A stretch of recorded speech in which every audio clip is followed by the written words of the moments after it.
Hello friends, कैसे हैं आप सब। मैं इस वीडियो में एक्चुअली दो पोर्टफोलियो रिव्यू करने वाला हूं। पहला जो पोर्टफोलियो है वो एक्चुअली एक रिटायर्ड सीबीआई ऑफिसर का है।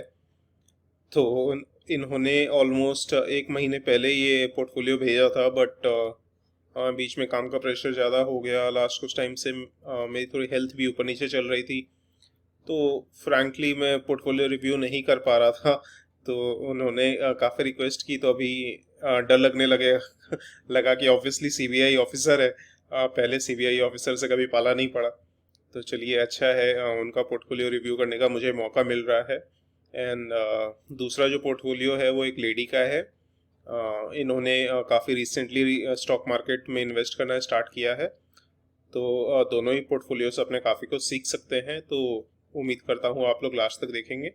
एंड लास्ट में दो ऐसे स्टॉक्स के नाम भी बताऊंगा जो मोस्टली आपने सुने होंगे, आप लोगों को पता होंगे, बट मुझे ऐसा लगता है कि वो अभी अ, इस मार्केट कंडीशंस में काफ़ी अच्छे स्टॉक्स रहेंगे बाय करने के लिए। तो चलिए स्टार्ट करते हैं आज का वीडियो। ये जो पहला पोर्टफोलियो है, इन्होंने जो रिटायर्ड सीबीआई ऑफिसर हैं, इन्होंने ना ही अपनी क्वांटिटी भेजी ना ही बाइंग प्राइस भेजा। इन्होंने सिर्फ कंपनीज के नाम भेजे हैं। तो चलिए, जितना हो सकता है मैं एक्चुअली ये बता देना चाहता हूँ कि पहले तो ये कोई भी बाइंग एंड सेलिंग रिकमेंडेशन नहीं है, ये मेरा पर्सनल ओपिनियन है। और जिन कंपनीज को मैं ट्रैक नहीं कर रहा, तो उन कंपनीज के बारे में सिर्फ और सिर्फ फाइनेंशियल्स एंड थोड़े बहुत टेक्निकल्स देख के मैं अपनी राय दे सकता हूँ, बट डिटेल में मैंने स्टडी नहीं किया है। तो फंडामेंटली अगर कोई प्रॉब्लम होगी या मैनेजमेंट के साथ प्रॉब्लम होगी, तो वो शायद मुझे नहीं पता होगी, क्योंकि उतना मैं डीप में नहीं गया हूँ उस कंपनी को स्टडी करने के लिए। तो चलिए स्टार्ट करते हैं। पहली जो कंपनी है ऑल कार्गो। ऑल कार्गो जो है, ऑल कार्गो लॉजिस्टिक्स में एक वीडियो में भी कवर कर चुका हूँ। मुझे ये कंपनी बहुत पसंद है पर्सनली। मुझे लगता है इस कंपनी का फ्यूचर बहुत अच्छा है। बट पर्सनली अभी यूक्रेन रशिया यूक्रेन क्राइसिस की वजह से इंटरनेशनल ट्रेड के ऊपर काफ़ी ज़्यादा नेगेटिव असर हो सकता है, इनफैक्ट हो रहा है। तो इसलिए स्टॉक प्रेशर में है, मार्केट्स भी काफ़ी प्रेशर में है, बट मुझे लगता है इस कंपनी का फ्यूचर बहुत अच्छा है। एंड वैल्यूएशन भी अभी काफ़ी रीजनेबल लग रही है कंपनी की। उसके बाद दूसरी जो कंपनी है एस्टर डीएम। कंपनी का ग्रोथ अच्छा लगा मुझे, लेकिन प्रोमोटर की होल्डिंग थोड़ी कम है। इस कंपनी का जो सपोर्ट लगा मुझे 155-160 के आसपास लगा। अभी काफ़ी ज़्यादा करेक्शन देखने को मिला है, स्पेसिफिकली फार्मा सेक्टर से रिलेटेड जितने भी कंपनीज हैं। डेल्टा कॉर्प मुझे एक कंपनी है जो मुझे पसंद है। मैंने इनफैक्ट एक बार लेके प्रॉफिट थोड़ा बुक कर लिया था। कसिनो में ऑलमोस्ट इसकी मोनोपोली टाइप है, और जो इकॉनमी अभी रीओपन हो रही है, जो कोविड का डेल्टा वगैरह वेरिएंट था, तो सॉरी ओमिक्रॉन जो वेरिएंट था अभी रिसेंट वाला, वो भी ऑलमोस्ट अब खत्म हो गया है। और वैसे भी मीडिया को अभी बहुत इंपॉर्टेंट न्यूज़ मिल गई है रशिया यूक्रेन की, तो अभी मीडिया का कोई भी फोकस कोरोना वायरस जैसी छोटी मोटी चीज़ों पे नहीं है। तो मीडिया का, जैसे मैं कहता हूँ, मीडिया का फोकस सिर्फ और सिर्फ सेंसेशन क्रिएट करने पे रहता है। तो जो भी है, मुझे लगता है डेल्टा कॉप फ्यूचर अच्छा है कंपनी का, एंड काफ़ी एक्सपेंशन प्लान्स भी हैं कंपनी के। एक बार ये कोरोना वायरस के बाद और ये जो क्राइसिस चल रही है इसके बाद सब कुछ नॉर्मल हो जाएगा, तो डेल्टा कॉप फ्यूचर के लिए अच्छा है, लॉन्ग टर्म में अच्छा रिटर्न्स दे सकती है। But again, high risk company है, बट रिटर्न पोटेंशियल भी बहुत अच्छा है। देवयानी लॉन्ग टर्म के लिए अच्छी लगी कंपनी मुझे, बट थोड़ी सी ओवर वैल्यूड लगी अभी मुझे। बट रिसेंटली आईपीओ आया था, एंड फ्यूचर अच्छा लग रहा है कंपनी का। डिक्सन टेक्नोलॉजी जो है उसका वैल्यूएशन मुझे हायर साइड पे लगा, बट कंपनी बहुत अच्छी है, इसमें कोई प्रॉब्लम नहीं है। एक्सप्लियो सॉल्यूशंस कंपनी एक्चुअली मुझे समझ में नहीं आई, थोड़ी ग्रोथ बहुत कम है। तो इस कंपनी के ऊपर पर्सनली मेरी कोई राय नहीं है। जीएमएम फॉडलर अगेन बहुत अच्छी कंपनी है, वैल्यूएशन थोड़ा सा हाई है, बट कंपनी का ग्रोथ चांसेस है कि फ्यूचर बहुत अच्छा होगा, तो उस हिसाब से ठीक है। जीएमआर इंफ्रा मुझे तो अच्छी नहीं लगी, लॉस मेकिंग कंपनी है। इंफ्रास्ट्रक्चर के ऊपर गवर्नमेंट का भी रिसेंट में काफ़ी फोकस हुआ है, तो मे भी कुछ हो जाए, बट आई थिंक इंफ्रास्ट्रक्चर में और अच्छी कंपनीज है जिनको आप कंसिडर कर सकते हैं। हिमाद्री स्पेशलिटी मुझे खास नहीं लगी, ग्रोथ खास हो रहा नहीं है कंपनी में, तो मुझे तो अच्छी नहीं लगी। केमिकल सेक्टर में और अच्छी अच्छी कंपनीज हैं। इंडिया मार्ट अगेन, ये मुझे कंपनी जो है ये one of the best companies लगती है। और इसकी ऑलमोस्ट मोनोपली है B2B एडवर्टाइजिंग वगैरह में। वैल्यूएशन भी बहुत अच्छा मिल रहा है अभी कंपनी का, क्योंकि कंपनी काफ़ी ज़्यादा करेक्ट हो चुकी है अपने 52 वीक हाई से। तो I think India mart in fact अभी इस पोजीशन पे कहीं ना कहीं एवरेजिंग करना भी पॉसिबल हो सकता है इंडियन बैंक, हाँ सॉरी इंडिया मार्ट में। उसके बाद इंडियन बैंक की वैल्यूएशन बहुत अच्छी लगी, बट पर्सनली मैं बैंकिंग सेक्टर पे इतना बुलिश रहता नहीं हूँ। सिर्फ जैसे मैं काफ़ी वीडियोस में बोल चुका हूँ, बैंकिंग में मुझे HDFC bank and ICICI bank और to an extent Kotak Mahindra bank and Axis bank, इन चारों बैंक को छोड़ के और कोई बैंक में पसंद नहीं है। पर्सनली मैं सिर्फ HDFC बैंक होल्ड करता हूँ, जो अभी रिसेंट उसमें भी ठीक ठाक करेक्शन हो गया है। तो इंडियन बैंक वैल्यूएशन अच्छा है बट नॉट श्योर, क्योंकि कुछ भी न्यूज़ आती है कोई भी, तो बैंकिंग सेक्टर्स को अच्छी खासी गिरावट देखने को मिलती है। कोई भी फ्रॉड वगैरह की न्यूज़ आती है तो JBM auto high risk high return company है, फ्यूचरिस्टिक कंपनी है, इलेक्ट्रिक सेक्टर में इलेक्ट्रिक व्हीकल्स का ज़माना है, तो कंपनी अच्छी है। मुझे लगता है फ्यूचर के हिसाब से कंपनी बहुत अच्छी है, रिटर्न्स बहुत अच्छा खासा दे सकती है फ्यूचर में, but again high risk company है। ज्यूबिलेंट फूड्स अभी भी मुझे ओवर वैल्यूड लगती है, कंपनी ऑब्वियसली बहुत अच्छी है, लेकिन मेरे को लगता है अभी शॉर्ट टर्म में भी प्रेशर रहेगा। तो इस लेवल पे अगर एवरेजिंग करने की सोच भी रहे हैं तो आई वुड से कि अभी फ़िलहाल तो मत करो, क्योंकि अभी जितनी भी ओवर वैल्यूड कंपनीज़ हैं उनको काफ़ी ज़्यादा बिडिंग देखने को मिल रही है। काइटेक्स वैल्यूएशन रीजनेबल लगी, गवर्नमेंट की जो फोकस है टेक्सटाइल्स के ऊपर उसकी वजह से अच्छा बेनिफिट मिल सकता है, बट ग्रोथ सबड्यूड लगा मुझे, ग्रोथ उतना अच्छा खासा नहीं हो रहा है कंपनी में। KP technologies very good company, obviously थोड़ी सी ओवर वैल्यूड है, बट क्योंकि ग्रोथ बहुत ज़्यादा एक्सपेक्टेड है फ्यूचर में तो इसलिए वैल्यूएशन थोड़ा हाई है, बट अभी काफ़ी ज़्यादा करेक्ट होने के बाद आई थिंक केपी टेक्नोलॉजीज अच्छी कंपनी है। लक्स इंडस्ट्रीज का वैल्यूएशन अभी अच्छा लगा मुझे, ग्रोथ अच्छी दिखा रही है कंपनी, बट अगेन अभी जो रिसेंटली न्यूज़ में थी इनसाइडर ट्रेडिंग को लेकर, तो पर्सनली जब मैनेजमेंट के ऊपर ये सब इनसाइडर ट्रेडिंग और ये सब एलिगेशंस लग जाते हैं तो मैं थोड़ा सावधान हो जाता हूँ। अगर मेरे पास पर्सनली ये होती है, अगर थोड़ा बहुत लॉस हो रहा होता तो मैं निकल जाता, और प्रॉफिट होता तो ऑब्वियसली बुक कर लेता। ये सब कंपनीज में बहुत डर लगता है जिसमें मैनेजमेंट कुछ भी एलिगेशन लग जाता है। उसके बाद लक्ष्मी ऑर्गेनिक्स अगेन बहुत अच्छी ग्रोथ दिखा रही है कंपनी रिसेंट में, तो अच्छी है। मोंटे कार्लो वैल्यूएशन अच्छा लगा मुझे, बट सिर्फ और सिर्फ दिसंबर के डेटा को मत देखिएगा, क्योंकि ये जिस इंडस्ट्री में है विंटर क्लोथिंग वगैरह में, तो इसमें सीजनल ग्रोथ होता है। तो दिसंबर के रिजल्ट्स सिर्फ और सिर्फ दिसंबर के रिजल्ट्स देखेंगे तो काफ़ी ज़्यादा प्रॉब्लम हो जाएगी। ओवरऑल ठीक लगी मुझे कंपनी। मॉरपेन लैब्स कंपनी अच्छी है, वैल्यूएशन डिसेंट है, ग्रोथ भी ठीक ठाक दिखा रही है रिसेंट में, तो ठीक है। इन्फोएज ग्रेट कंपनी, बहुत अच्छी कंपनी है, वैल्यूएशन अभी बहुत अच्छा मिल रहा है इन्फोएज का, तो अगर आपको लॉस भी हो रहा है तो इस लेवल पे आप धीरे धीरे एवरेजिंग करने की सोच सकते हैं। नारायण हृदयालय कंपनी बहुत अच्छी है, सेक्टर बहुत अच्छा लगा मुझे, वैल्यूएशन अच्छा है, कंपनी में ग्रोथ बहुत अच्छा देखने को मिल रहा है, तो काफ़ी अच्छी लगी। नितिन स्पिनर्स वैल्यूएशन बहुत अच्छा है, ग्रोथ अच्छा दिखा रही है, सेक्टर भी मुझे अच्छा लगा, तो नितिन स्पिनर्स अच्छी है। PNC इंफ्रा ग्रोथ अच्छी है, वैल्यूएशन वेरी रीजनेबल लगा, सेक्टर ग्रेट है, थोड़ी सी जो लाइबिलिटीज़ हैं वो ज़्यादा है, तो डेट थोड़ी कंसर्निंग है। सीक्वेंट साइंटिफिक वैल्यूएशन ओके है, और अभी बहुत ज़्यादा ओके हो गया है क्योंकि बहुत ज़्यादा करेक्शन देखने को मिला है इस कंपनी में। ग्रोथ ओके लग रहा है, बहुत ज़्यादा ग्रेट नहीं लग रहा है अगेन, बट सबसे बड़ी प्रॉब्लम आ रही है इस कंपनी में प्रॉफिट्स को लेकर, प्रॉफिट सस्टेन नहीं हो रहे हैं, मार्जिन के ऊपर बहुत ज़्यादा प्रेशर है। सोलारा एक्टिव फार्मा मुझे अच्छी नहीं लगी कंपनी। ट्राइडेंट कंपनी अच्छी है, सेक्टर अच्छा है, फ्यूचर ग्रोथ का पोटेंशियल भी बहुत अच्छा है। वैभव ग्लोबल काफ़ी न्यूज़ में रहती है ये कंपनी, ग्रोथ और रिसेंट में उतना जितना एक्सपेक्टेड था मार्केट उतना ग्रोथ दिखा नहीं रही है, बट वैल्यूएशन इस पॉइंट पे अभी ओके है।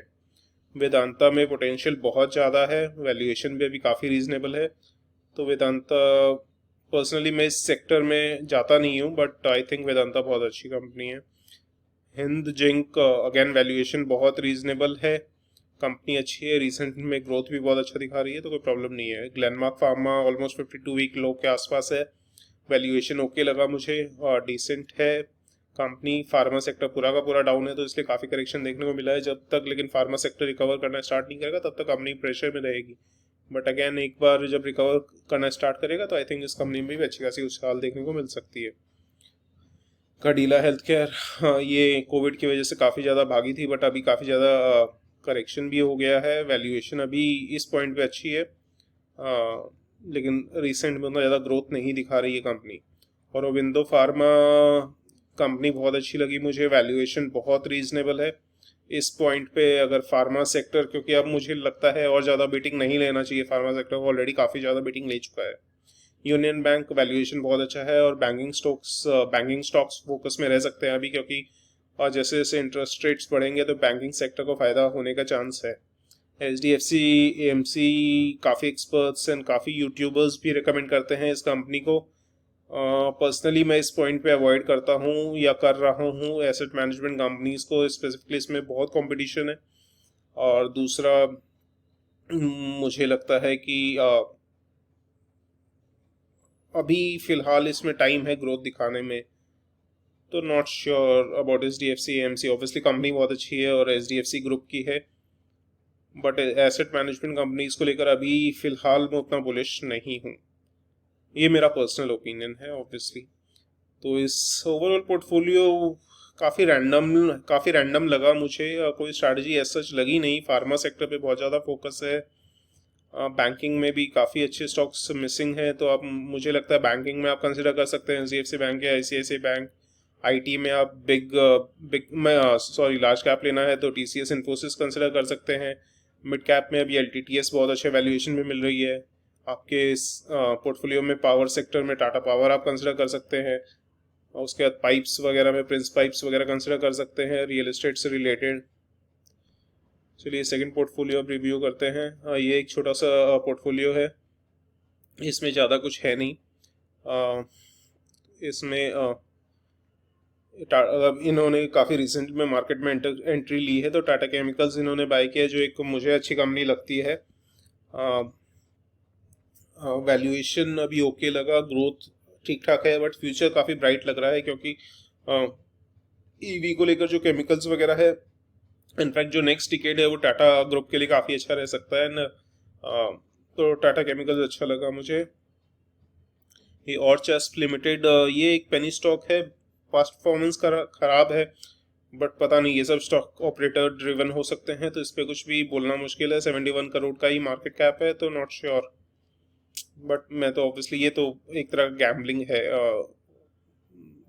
IRCTC काफ़ी अच्छे प्राइस पे लिया है इन्होंने अभी, after this correction and December के रिजल्ट्स के बाद। मुझे लगता है IRCTC is a good stock to hold for the long term. ठीक ठाक क्वांटिटी ले ली है इन्होंने, 25 पॉइंट, ठीक है। आप धीरे धीरे अगर और गिरे तो IRCTC फ्यूचर के लिए अच्छा है। ग्रेफाइट इंडिया वैल्यूएशन रीजनेबल लगा, बट सेल्स एंड प्रॉफिट्स में काफ़ी ज़्यादा फ्लक्चुएशन है। फ्यूचर ग्रोथ को लेकर मैं श्योर नहीं हूँ इस कंपनी के बारे में। टाटा एलेक्साई अगेन, ये जो एग्जांपल है कि great company can be a bad buy, क्योंकि इन्होंने जिस प्राइस में एंट्री ली है वो बहुत ज़्यादा हाई है, 7117। जब दिसंबर रिजल्ट्स के बाद कंपनी में काफ़ी ज़्यादा भाग चुकी थी, उसके बाद इन्होंने एंट्री ली है, तो अगेन तो आपको प्राइस बहुत ज़रूरी है कंसिडर करना, आप किस प्राइस पे एंटर कर रहे हैं। अभी भी 6673 भी, मैं बोलूँगा अगर आपको एवरेजिंग करनी है तो आपको 6100 के आसपास मिले ये कंपनी टाटा एलेक्साई, तो बहुत अच्छा रहेगा एवरेजिंग के लिए। अदरवाइज आप LTTS वगैरह कंसिडर कर सकते हैं, जो अभी बहुत ग्रेट वैल्यूएशन में मिल रहा है। अदानी विल्मर सही है कंपनी, कोई प्रॉब्लम नहीं है, फ्यूचर बहुत अच्छा है।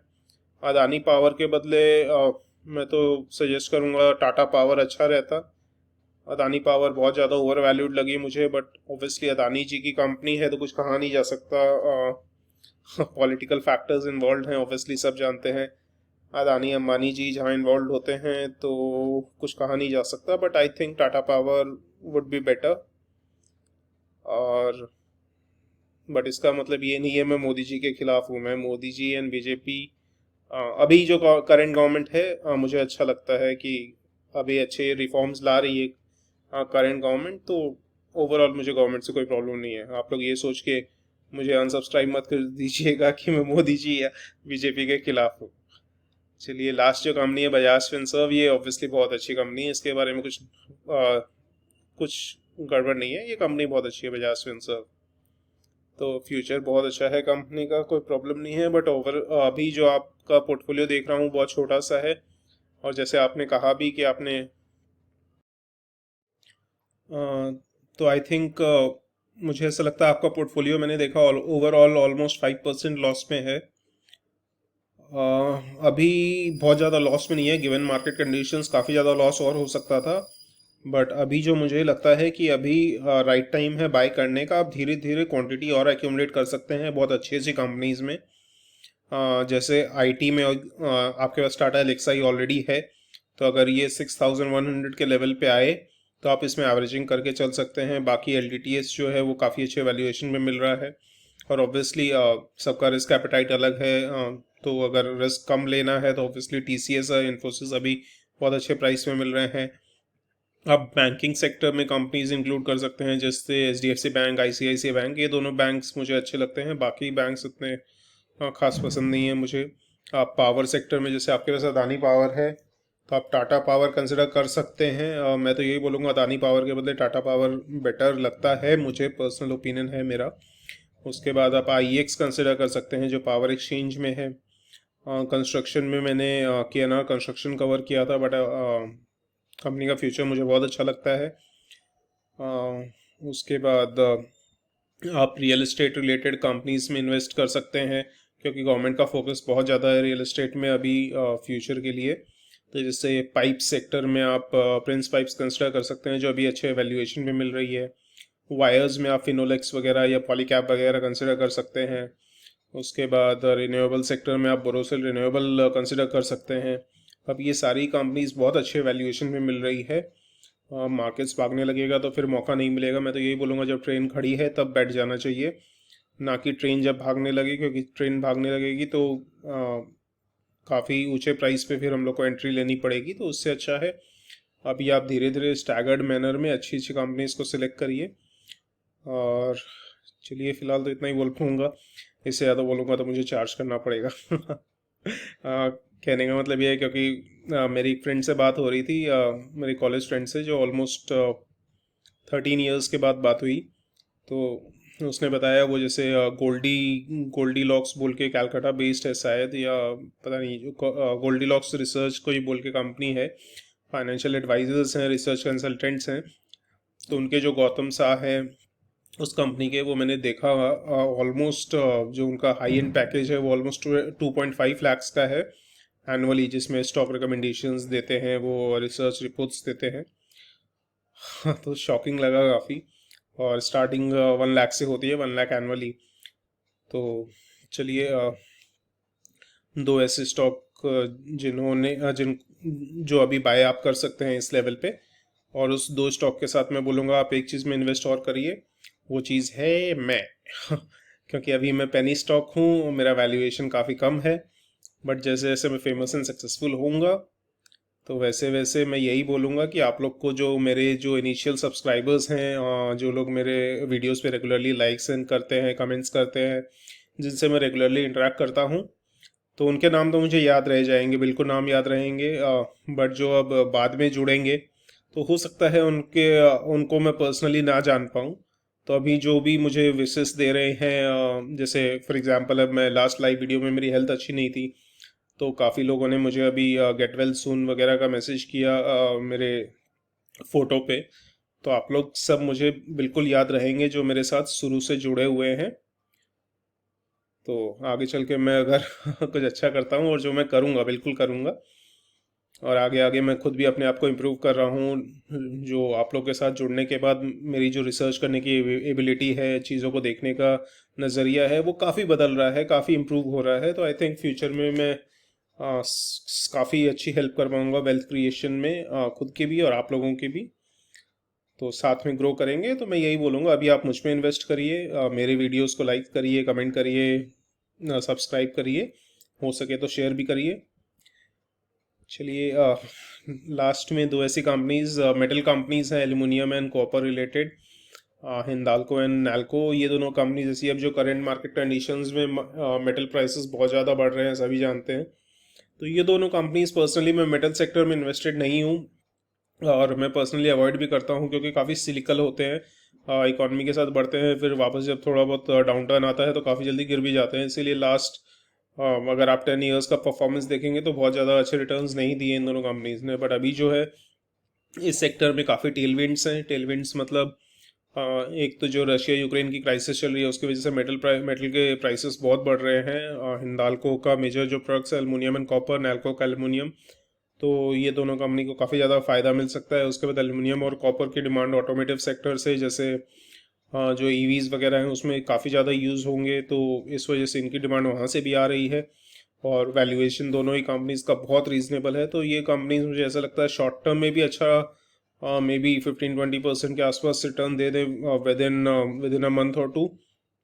और फ्यूचर भी मुझे अभी काफ़ी अच्छा लग रहा है सिलिकल होने के बावजूद। मुझे ऐसा लग रहा है क्योंकि एल्युमिनियम एंड कॉपर की फ्यूचर में डिमांड बहुत ज़्यादा बढ़ने वाली है, तो आई थिंक ये फ्यूचर के लिए भी, लॉन्ग टर्म के लिए भी ये पोर्टफोलियो स्टॉक हो सकते हैं। बाकी आप लोग, डिस्क्लेमर है कि भाई खुद अपना रिसर्च करिए कुछ भी इन्वेस्ट करने से पहले। मेरा वीडियो का पर्पस यही है कि मैं आप लोगों को लर्निंग प्रोवाइड कर सकूं। तो अगर आप लोगों को वीडियो अच्छा लगा हो तो please do like, share and subscribe. चलिए मिलते हैं नेक्स्ट वीडियो में। Thank you so much.